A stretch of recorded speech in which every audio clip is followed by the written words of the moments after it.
بسم الله الرحمن الرحيم.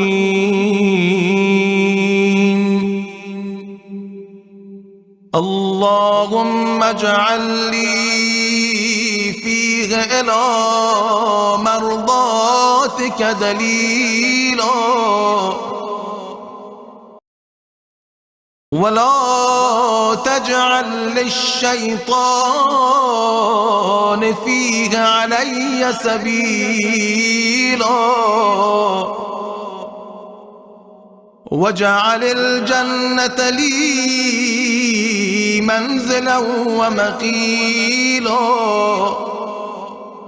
يا قاضي حوائج الطالبين.